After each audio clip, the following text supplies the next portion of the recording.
ਸੋ ਅੱਜ ਪੰਜਾਬ ਦਾ ਸਾਲਾਨਾ ਬਜਟ ਪੇਸ਼ ਹੋਏਗਾ। ਥੋੜੀ ਦੇਰ ਦੇ ਵਿੱਚ ਵਿੱਤ ਮੰਤਰੀ ਹਰਪਾਲ ਚੀਮਾ ਬਜਟ ਪੇਸ਼ ਕਰਨਗੇ। ਦੱਸਦੇ ਕਿ ਆਪ ਸਰਕਾਰ ਦਾ ਇਹ ਪਲੀਠਾ ਬਜਟ ਹੈ ਜਿਸ ਤੋਂ ਜਨਤਾ ਨੂੰ ਸੂਬੇ ਦੀ ਜਨਤਾ ਨੂੰ ਖਾਸੀਆਂ ਉਮੀਦਾਂ ਨੇ। ਸੋ ਵਿੱਤ ਮੰਤਰੀ ਹਰਪਾਲ ਚੀਮਾ 11 ਵਜੇ ਬਜਟ ਪੇਸ਼ ਕਰਨਗੇ ਔਰ ਬਜਟ ਵਿੱਚ ਕੋਈ ਨਵਾਂ ਟੈਕਸ ਨਾ ਲਗਾਉਣ ਦੀ ਗੱਲ ਜਿਹੜੀ ਹੈ ਉਹ ਸਾਹਮਣੇ ਆ ਰਹੀ ਹੈ। लेकिन आप सरकार वालों दित्तियां जो गारंटियां ने उसनूं लैके कोई ऐलान हो सकता है। खास तौर पर सेहत सिक्ख्या खेतर नूं तरजीह मिल सकती है। सो कुछ ही देर दे विच सैशन की कार्रवाई जिहड़ी है वो शुरू होने जा रही है। 11 बजे वित्त मंत्री हरपाल चीमा बजट पेश करनगे। 2022-23 के बजट कोई नवा टैक्स आउण दे आसार नहीं हैं। उत्ते ही विरोधियों वालों सरकार नूं पूरी तरह नाल घेरिया जा रहा है। वाइट पेपर नूं लैके सुखपाल खैर दा कहना है कि वेस्ट पेपर है। संगरूर के लोगों ने आप दा हंकार तोड़िया है। श्रोमणी अकाली दल के आगू मनप्रीत याली ने जिहड़ा है निशाना साधिया जिस नाल बीते दिनी संगरूर जिमनी चोण नूं लैके नतीजा सामने आया। प्रताप बाजवा ने कहा कि भगवंत मान ने सरकार नूं ठेके ते दिता है। सो निशाना विरोधी सरकार ते साध रहे हैं। सो फिलहाल सैशन की कार्रवाई शुरू हुई है। सीधा लैके तुहानूं चल रहे हैं सरदार सुखविंदर सिंह कोटली जी। सर क्वेश्चन नंबर 172 जी। डॉक्टर बलजीत कौर जी समाजिक न्याय अधिकारिता ते घट गिनती मंत्री। ऑनरेबल स्पीकर साहब राज विच जिलावार हुण तक अदायगी लई लंबित पए शगन स्कीम लई 43,640 केस पेंडिंग हैं। आड़ा उपरोक्त लंबित पए केसां दे निपटारे लई 219 करोड़ 20 लाख 46 हज़ार रुपए की राशि लोड़ींदी है। साल 2022-23 का रेगूलर बजट प्राप्त होने ते उक्त पेंडिंग केसां की अदायगी की जाएगी। जी कोटली जी। सर सगन स्कीम के अंदर एक तुहाडे माध्यम के राही मैं वजीर साहबान नूं कहना चाहना कि इस स्कीम के अंदर आमदन जिहड़ी है वो व्यक्ति की 32,790 रुपये रखी गई है, जबकि 365 दिनों के मुताबिक ये सिर्फ 99 रुपये 83 पैसे बनती है। ये मुताबिक तो शगन स्कीम लोगों तक पहुँच ही नहीं रही और खास करके पंचायती रेट के मुताबिक 240 रुपये दिहाड़ी बनती है तो 365 दिनों का 87,600 रुपया बनता है। तो जे मनरेगा के मुताबिक दिहाड़ी 272 रुपये मिथी जाए तो 365 दिनों का 99,280 रुपये बनता है। तो शगन स्कीम के लिए सिर्फ जी आमदन है वो 32,790 रुपये रखी गई है। कि सरकार ये कोई गौर करेगी? ये मुताबिक तो आम लोगों को यदा फायदा ही नहीं मिल रहा और लोगों के जोड़े हज़ारों केस जोड़े आ वो रिजेक्ट हो रहे हैं। कोटली साहब तुहाडा सवाल वाजिब है पर यह वखरा बनता है। जी डॉक्टर साहब। स्पीकर साहब मैं आप जी राही मंत्री साहिबा नूं पुछना चाहना है कि शगन स्कीम के दौरान कुछ केसिस कुछ 2 दिन उपर हो जाते हैं, लेट एप्लीकेशनस फाइल होंदियां, वो जोड़े सर रिजैक्ट केसिस ने रिजैक्टड केसिस ने सर उन्हां दी कदे भी सुनवाई नहीं हुंदी, जबकि वो मैरिजेस जिहड़ियां होईयां हुंदियां लोग गरीब हुंदे आ। कि उन्हां नूं रीकनसिडर करन दी कोई योजना है? जी मंत्री जी। ऑनरेबल स्पीकर साहब जिस तरह के पिछलियां सरकारां दौरान देखा गया कि बहुत सारे इहो जिहे केस पेंडिंग रह गए तो उन्होंने कंसीडर करने लई सरकार वालों ऑनलाइन पोर्टल जारी किया जाएगा ताकि टाइम सिर बच्चे घर बैठे ही अपनी शगन स्कीम लई अपलाई कर सकन ते असीं ये विदिन 2 मंथ्स जारी कर देवांगे। धन्यवाद। सर मैं दोबारा फिर मंत्री साहिबा नूं आप जी राही पूछना चाहना है कि जेड़े केसेस ऑलरेडी रिजैक्टेड ने कि उन्होंने कोई रीकनसिडर करने का प्लान है? जी मंत्री जी। मानयोग स्पीकर साहब जिस तरह के पहला ध्यान में लिया गया कि because of merging of banks या जीरो बैलेंस करके या IFSC कोड गलत होने करके कुछ केस जिहड़े पेंडिंग रह गए सी उन्होंने असी हुण वाले पेंडिंग केसां दे विच दर्ज कर लिया। 43,640 केसां दे विच असी उन्होंने भी ले लिया है जी। Thank you. Sardar Chetan Singh Jouramajra. Sardar Ajitpal Singh Kohli. Speaker साहब सवाल नंबर 35। सरदार हरभजन सिंह लोक निर्माण मंत्री। योग स्पीकर साहब ਇਹਨਾਂ ਦੇ ਸਵਾਲ ਦਾ ਜਵਾਬ ਹਾਂ ਦੇ ਵਿੱਚ ਹੈ। ਪਟਿਆਲਾ ਸਰਹੰਦ ਸੜਕ ਨੂੰ ਚੌਮਾਰਗੀ ਕਰਨ ਲਈ ਪੰਜਾਬ ਸਰਕਾਰ ਵੱਲੋਂ ਮਿਤੀ 9/12/2021 ਨੂੰ 119.6 ਕਰੋੜ ਦੀ ਪ੍ਰਬੰਧਕੀ ਪ੍ਰਵਾਨਗੀ ਜਾਰੀ ਕੀਤੀ ਗਈ ਸੀ। ਇਸ ਪ੍ਰਵਾਨਗੀ ਅਧੀਨ ਸੜਕ ਨੂੰ ਚੌਮਾਰਗੀ ਕਰਨ ਦਾ ਕੰਮ ਏਜੰਸੀ ਨੂੰ ਮਿਤੀ 15/2/2022 ਨੂੰ 1.5 ਸਾਲ ਦੀ ਮਿਆਦ ਦੇ ਨਾਲ ਅਲਾਟ ਕੀਤਾ ਜਾ ਚੁੱਕਾ ਹੈ। ਦੂਸਰਾ ਸਵਾਲ ਦਾ ਜਵਾਬ ਹਾਂ ਵਿੱਚ ਹੈ। ਸਰਹੰਦ ਤੋਂ ਸ਼੍ਰੀ ਚਮਕੌਰ ਸਾਹਿਬ ਤੱਕ ਸੜਕ ਦੀ ਕੁੱਲ ਲੰਬਾਈ 39.9 ਕਿਲੋਮੀਟਰ ਹੈ। ਇਸ ਵਿੱਚੋਂ 4.80 ਕਿਲੋਮੀਟਰ ਪਹਿਲਾਂ ਹੀ ਚੌਮਾਰਗੀ ਹੈ। ਬਾਕੀ 35.1 ਕਿਲੋਮੀਟਰ ਨੂੰ ਚੌਮਾਰਗੀ, ਜਿਸ ਵਿੱਚ 10.47 ਕਿਲੋਮੀਟਰ ਅਤੇ 3 ਮਾਰਗੀ 24.63 ਕਿਲੋਮੀਟਰ ਕਰਨ ਲਈ 87.5 ਕਰੋੜ ਦੀ ਲਾਗਤ ਨਾਲ ਕੰਮ ਪ੍ਰਗਤੀ ਅਧੀਨ ਹੈ, ਜਿਸ ਵਿੱਚ 10.47 ਕਿਲੋਮੀਟਰ ਨੂੰ ਚੌਮਾਰਗੀ ਕੰਮ ਕਰਨ ਦਾ ਕੰਮ 65% ਮੁਕੰਮਲ ਹੋ ਚੁੱਕਾ ਹੈ ਤੇ 24.63 ਕਿਲੋਮੀਟਰ ਸੜਕ ਨੂੰ 3 ਮਾਰਗੀ ਕਰਨ ਦਾ ਕੰਮ 50% ਮੁਕੰਮਲ ਹੋ ਚੁੱਕਾ ਹੈ। ਇਹ ਕੰਮ 31 ਅਕਤੂਬਰ 2022 ਤੱਕ ਮੁਕੰਮਲ ਹੋਣ ਦੀ ਸੰਭਾਵਨਾ ਹੈ।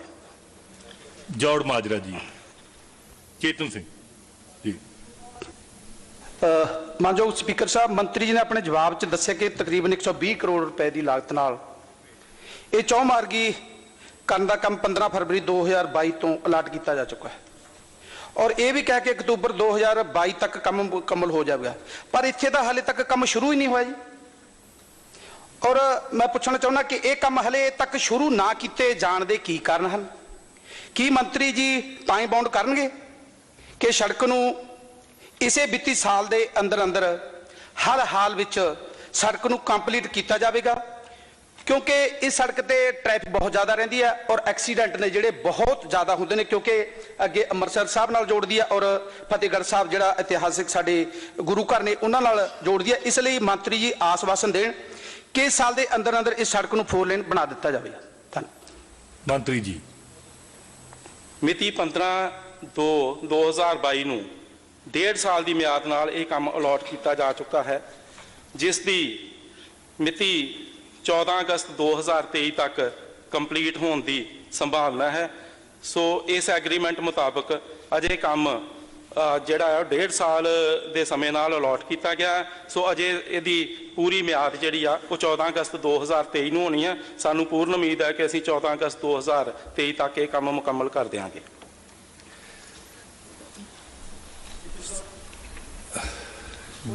ਜੀ ਕੋਹਲੀ ਸਾਹਿਬ। ਸਪੀਕਰ ਸਾਹਿਬ, ਜਿਹੜੀ ਸਰਹੰਦ ਰੋਡ ਪਟਿਆਲਾ ਸਰਹੰਦ ਰੋਡ ਦੀ ਵਾਈਡਨਿੰਗ ਬਾਰੇ ਸਵਾਲ ਕੀਤਾ ਗਿਆ ਹੈ ਜੀ, ਉਹਦੇ ਮੁਤਲਕ ਮੈਂ ਮਿਨਿਸਟਰ ਸਾਹਿਬ ਨੂੰ ਪੁੱਛਣਾ ਚਾਹਾਂਗਾ ਕਿ ਮਿਨਿਸਟਰ ਸਾਹਿਬ ਦੱਸਣ ਕਿ ਇਹ ਬਜਟ ਦੇ subject to approval in budget ਹੈ, ਬਜਟ ਐਲੋਕੇਸ਼ਨ ਦੇ ਨਾਲ, ਕਿ ਕੋਈ ਜਿਹੜੀ ਸੈਂਟਰਲ ਦੀ ਕੋਈ ਏਜੰਸੀ ਜਿਹੜੀ ਹੈ ਉਹ ਇਹਨੂੰ ਫੰਡ ਕਰੇਗੀ। ਸੈਕੰਡਲੀ ਸਰ, ਮੈਂ ਧਿਆਨ 'ਚ ਲਿਆਉਣਾ ਚਾਹੂੰਗਾ ਕਿ ਪਿਛਲੇ 5 ਸਾਲਾਂ ਦੇ ਵਿੱਚ ਇਸ ਰੋਡ ਦੇ ਉੱਤੇ ਤਕਰੀਬਨ 200 ਜਿਹੜੇ ਐਕਸੀਡੈਂਟ ਰਜਿਸਟਰ ਕੀਤੇ ਗਏ ਨੇ FIR ਦੇ ਵਿੱਚ, ਤੇ ਤਕਰੀਬਨ 100 ਤੋਂ ਵੱਧ ਫੈਟਲਿਟੀਜ਼ ਹੋ ਚੁੱਕੀਆਂ ਨੇ। 3 ਡਾਰਕ ਸਪੌਟਸ ਨੇ ਜੀ, ਤੇ ਬੜਾ ਇੱਕ ਕ੍ਰੋਨਿਕ ਏਰੀਆ ਹੈ ਜਿਹਨੂੰ ਜਲਦੀ ਤੋਂ ਜਲਦੀ ਸਾਨੂੰ ਜਿਹੜਾ ਹੈ ਠੀਕ ਕਰ ਲੈਣਾ ਚਾਹੀਦਾ। ਸਵਾਲ ਪੁੱਛੋ ਜੀ। ਸਵਾਲ ਸਰ ਬਈ ਕੋਈ ਸੈਂਟਰਲ ਬਜਟਰੀ ਐਲੋਕੇਸ਼ਨ ਪੰਜਾਬ ਦੀ ਹੈ ਕਿ ਸੈਂਟਰਲ ਕਿਸੇ ਗ੍ਰਾਂਟ ਦੇ ਵਿੱਚ ਆਉਣਾ ਜੀ? ਮੰਤਰੀ ਜੀ। ਪਟਿਆਲਾ ਤੋਂ ਸਰਹੱਦ ਰੋਡ ਜਿਹੜੀ ਮੇਜਰ ਡਿਸਟ੍ਰਿਕਟ ਰੋਡ 31 ਹੈ, ਇੱਕ ਮਹੱਤਵਪੂਰਨ ਸੜਕ ਹੈ ਜੋ ਕਿ ਪਟਿਆਲਾ, ਸਰਹੰਦ, ਅੰਮ੍ਰਿਤਸਰ, ਜਲੰਧਰ ਵਰਗੇ ਵੱਡੇ ਸ਼ਹਿਰਾਂ ਨੂੰ ਆਪਸ ਵਿੱਚ ਜੋੜਦੀ ਹੈ। ਇਸ ਸੜਕ ਉੱਪਰ ਸੰਘਣੀ ਆਵਾਜਾਈ ਬਣੀ ਰਹਿੰਦੀ ਹੈ। ਇਸ ਸੜਕ ਨੂੰ ਚੌਮਾਰਗੀ ਕਰਨ ਲਈ ਪੰਜਾਬ ਸਰਕਾਰ ਵੱਲੋਂ 119.6 ਕਰੋੜ ਦੀ ਪ੍ਰਸ਼ਾਸਕੀ ਪ੍ਰਵਾਨਗੀ ਦਸੰਬਰ 2021 ਵਿੱਚ ਜਾਰੀ ਕੀਤੀ ਗਈ ਹੈ। ਲਗਭਗ 6 ਕਿਲੋਮੀਟਰ ਸੜਕ ਨੂੰ ਮਜ਼ਬੂਤ ਕਰਨ ਦਾ ਕੰਮ ਮੁਕੰਮਲ ਕੀਤਾ ਜਾ ਚੁੱਕਾ ਹੈ।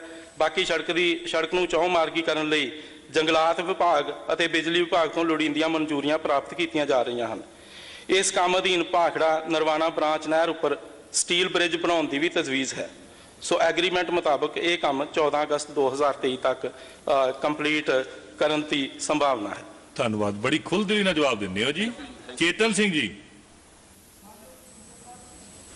ਆਮ ਦੇਖਣ ਵਿੱਚ ਆਉਂਦਾ ਕਿ ਜਦੋਂ ਵੀ ਕਿਸੇ ਸੜਕ ਦੀ ਵਾਈਡਨਿੰਗ ਕੀਤੀ ਜਾਂਦੀ ਹੈ ਤਾਂ ਉਸ ਸੜਕ ਦੇ ਆਸ-ਪਾਸ ਜਿਹੜੇ ਦਰਖਤ ਹੁੰਦੇ ਹਨ ਉਹਨਾਂ ਦੀ ਵੱਡੀ ਪੱਧਰ ਤੇ ਕਟਾਈ ਕੀਤੀ ਜਾਂਦੀ ਹੈ।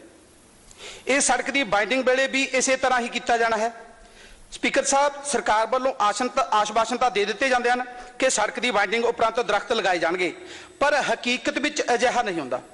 ਪਰ ਕੀ ਸਰਕਾਰ ਇਹ ਆਸ਼ਵਾਸਨ ਦੇਵੇਗੀ ਕਿ ਸੜਕ ਸਮੇਤ ਪੰਜਾਬ ਦੀਆਂ ਜਿੰਨੀਆਂ ਵੀ ਸੜਕਾਂ 4 ਲੇਨ ਕੀਤੀਆਂ ਗਈਆਂ ਹਨ, ਉਹਨਾਂ ਨੂੰ 4 ਲੇਨ ਕਰਨ ਸਮੇਂ ਜਿੰਨੇ ਦਰਖਤ ਕੱਟੇ ਗਏ ਹਨ, ਉਨੀ ਮਾਤਰਾ ਵਿੱਚ ਹੀ ਦਰਖਤ ਸੜਕ ਦੀ ਵਾਈਡਨਿੰਗ ਤੋਂ ਬਾਅਦ ਲਗਾਏ ਜਾਣਗੇ? ਸਪੀਕਰ ਸਾਹਿਬ, ਇਹ ਬਹੁਤ ਜ਼ਰੂਰੀ ਹੈ ਕਿਉਂਕਿ ਗ੍ਰੀਨ ਏਰੀਆ ਖਤਮ ਹੋਣ ਕਾਰਨ ਗਲੋਬਲ ਵਾਰਮਿੰਗ ਵੱਡੀ ਪੱਧਰ ਤੇ ਵੱਧ ਰਹੀ ਹੈ। ਸਪੀਕਰ ਸਾਹਿਬ, ਇਸ ਬਾਰੇ ਆਸ਼ਵਾਸਨ ਮੰਤਰੀ ਸਾਹਿਬ ਦੇਣਗੇ? ਬਹੁਤ ਧੰਨਵਾਦ ਜੋੜਾ ਮਾਜਰਾ ਜੀ, ਬੜਾ ਇੰਪੋਰਟੈਂਟ ਹੈਗੀ ਹੈ ਜੀ ਗੱਲ। ਮੰਤਰੀ ਜੀ ਕਾਈਂਡਲੀ ਜਵਾਬ ਦਿਓ ਜੀ। ਸੜਕ ਨੂੰ ਚੌਮਾਰਗੀ ਕਰਨ ਲਈ ਜੰਗਲਾਤ ਵਿਭਾਗ ਤੋਂ ਜੋ ਮਨਜ਼ੂਰੀ ਪ੍ਰਾਪਤ ਕੀਤੀ ਜਾਂਦੀ ਹੈ ਉਹ ਜੰਗਲਾਤ ਵਿਭਾਗ ਦੇ ਨਿਯਮਾਂ ਅਨੁਸਾਰ ਹੈ। ਸੋ ਜਿੰਨੇ ਵੀ ਦਰਖਤ ਸੜਕ ਨੂੰ ਚੌਮਾਰਗੀ ਕਰਨ ਲਈ ਕੱਟੇ ਜਾਂਦੇ ਹਨ ਉਹ ਜੰਗਲਾਤ ਵਿਭਾਗ ਦੇ ਨਿਯਮਾਂ ਅਨੁਸਾਰ ਹੀ ਕੱਟੇ ਜਾਂਦੇ ਹਨ। ਦੁਆਰਾ ਲਵਾਓਗੇ ਇਹ ਜੰਗਲਾਤ ਵਿਭਾਗ ਦੇ ਨਾਲ ਮਸਲੇ ਨੂੰ, ਕਿਉਂਕਿ ਮਸਲਾ ਕਾਫੀ ਗੰਭੀਰ ਹੈ, ਜੰਗਲਾਤ ਵਿਭਾਗ ਦੇ ਨਾਲ ਪੂਰੀ ਡਿਸਕਸ਼ਨ ਕਰਕੇ ਵੱਧ ਤੋਂ ਵੱਧ ਦਰਖਤ ਲਗਾਉਣ ਦੀ ਕੋਸ਼ਿਸ਼ ਜ਼ਰੂਰ ਕੀਤੀ ਜਾਵੇਗੀ। ਬੈਠੋ ਜੀ। ਸਰਦਾਰ ਪ੍ਰਤਾਪ ਸਿੰਘ ਬਾਜਵਾ। ਆਨਰੇਬਲ ਸਪੀਕਰ ਸਾਹਿਬ, ਵੈਸੇ ਤੇ ਨਾਲੋਂ ਨਾਲ ਹੀ ਬੈਠੇ ਨੇ, ਸਲਾਹ ਤੇ ਇੱਥੇ ਹੀ ਕੀਤੀ ਜਾ ਸਕਦੀ ਸੀ, ਪਰ ਚਲੋ ਦਫ਼ਤਰ ਜਾ ਕੇ ਵੀ ਕਰ ਲਿਓ, ਆਪਸ ਜ਼ਰੂਰੀ ਹੈ। ਬਹੁਤ ਅੱਛਾ ਸਵਾਲ ਸੀ ਜੋੜਾ ਮਾਜਰਾ ਸਾਹਿਬ ਦਾ ਕਿ ਜਿੱਥੇ ਸਿਰਫ ਦਰਖਤ ਕੱਟੇ ਜਾਂਦੇ ਨਵੇਂ ਲਾਉਣ ਦੀ ਵੀ ਲੋੜ ਹੈ, ਬਟ ਬਹੁਤ ਸਾਰੇ ਅਸੀਂ ਕਿਉਂਕਿ ਪਿੰਡਾਂ 'ਚ ਸਾਰੇ ਵੀਰ ਤੇ ਭੈਣਾਂ ਅਸੀਂ ਕਰਨੇ ਹਾਂ, ਜਿਹੜੀਆਂ ਛੋਟੀਆਂ ਲਿੰਕ ਰੋਡਸ ਨੇ ਸਰ, ਪਹਿਲੇ 10 ਫੁੱਟੀਆਂ ਸੀ, ਫਿਰ ਗਵਰਨਮੈਂਟ ਨੇ 18 ਫੁੱਟੀਆਂ ਕਰ ਲਈਆਂ। ਬਹੁਤ ਸਾਰੇ ਦਰਖਤ ਜਿਹੜੇ ਨੇ ਅਜੇ ਸੜਕਾਂ ਤੇ ਆਲਮੋਸਟ ਕੰਢੇ ਤੇ ਆ ਕੇ ਅੱਧੇ ਕੁ ਗਿਰਨ ਦੇ, ਕਿਉਂਕਿ ਲੋਏ ਜ਼ਿਆਦਾ ਸਫੇਦੇ ਲੱਗੇ ਨੇ ਐਂਡ ਐਕਸੀਡੈਂਟਸ ਦਾ ਬਹੁਤ ਜ਼ਿਆਦਾ ਖਤਰਾ ਹੈ। ਮੇਰੀ ਗੁਜ਼ਾਰਿਸ਼ ਹੈ ਕਿ ਜਿੱਥੇ ਵੀ ਇਸ ਕਿਸਮ ਦੀ ਗੱਲ ਹੈ ਉਹਨਾਂ ਨੂੰ ਇਮੀਡੀਏਟਲੀ ਤੁਸੀਂ ਫੋਰੈਸਟ ਮਿਨਿਸਟਰ ਸਾਹਿਬ ਨਾਲ ਜੇ ਗੱਲ ਕਰਕੇ ਦਰਖਤ ਕਟਾ ਕੇ ਫਿਰ ਨਵੇਂ ਥੋੜੇ ਜਿਹੇ ਹਟਵੇਂ ਲਵਾ ਲਓ। ਬਹੁਤ ਸਾਰੀ ਲਿੰਕ ਰੋਡ ਸੇ ਐਕਸੀਡੈਂਟ ਬਹੁਤ ਸਾਰੇ ਹੋ ਰਹੇ ਨੇ, ਇਹ ਬਹੁਤ ਸਾਰੇ ਲੋਕਾਂ ਦਾ ਇਹ ਆਲਰੇਡੀ ਇਹ ਗੱਲ ਹੈ ਕਿ ਤੁਸੀਂ ਕਾਈਂਡਲੀ ਇਹ ਵਿਧਾਨ ਸਭਾ 'ਚ ਇਸ਼ੂ ਚੁੱਕੋ ਤੇ ਮੇਰੀ ਗੁਜ਼ਾਰਿਸ਼ ਹੈ ਕਿ ਇਹਦੇ ਵੱਲ ਜ਼ਰੂਰ ਤੁਸੀਂ ਧਿਆਨ ਕੀਤਾ ਜਾਏ। ਲਿੰਕ ਰੋਡਸ ਤੇ ਜਿੱਥੇ ਸਫੇਦੇ ਬਿਲਕੁਲ ਹੀ ਸੜਕ ਦੇ ਆਲਮੋਸਟ ਕੰਢਿਆਂ ਤੇ ਆ ਕੇ ਐਕਸੀਡੈਂਟ ਦਾ ਬਹੁਤ ਸਾਰਾ ਡਰ ਰਹਿੰਦਾ ਜੀ, ਉਹਨਾਂ ਨੂੰ ਕਟਾ ਕੇ ਤੇ ਫਿਰ ਨਵੇਂ ਸਿਰੋਂ ਥੋੜੀ ਪਲਾਂਟੇਸ਼ਨ ਥੋੜੀ ਹਟਵੀਂ ਕਰਵਾਈ ਜਾਏ। ਧੰਨਵਾਦ ਬਾਜਵਾ ਜੀ। ਸਰਦਾਰ ਇੰਦਰ ਪ੍ਰਤਾਪ ਸਿੰਘ ਜੀ। ਸਰ ਹੋ ਗਿਆ ਜੀ, ਮੈਂ 5 ਸਭ ਹੋ ਗਿਆ ਜੀ ਹੋ ਗਿਆ ਡਨ। ਸਰਦਾਰ ਇੰਦਰ ਪ੍ਰਤਾਪ ਸਿੰਘ ਜੀ ਚਲੋ ਨਹੀਂ, ਇਹਨਾਂ ਹਰਦੇਵ ਸਿੰਘ ਲਾਡੀ ਹੋਰਾਂ ਨੂੰ ਆਥੋਰਾਈਜ਼ ਕੀਤਾ ਹੋਇਆ ਨਹੀਂ ਹੈ। ਓਕੇ। ਸ਼੍ਰੀ ਅਮਰ ਸ਼ੇਰ ਸਿੰਘ ਸ਼ਹਿਰੀ ਕਲਸੀ। ਪ੍ਰਸ਼ਨ ਨੰਬਰ 285 ਜੀ।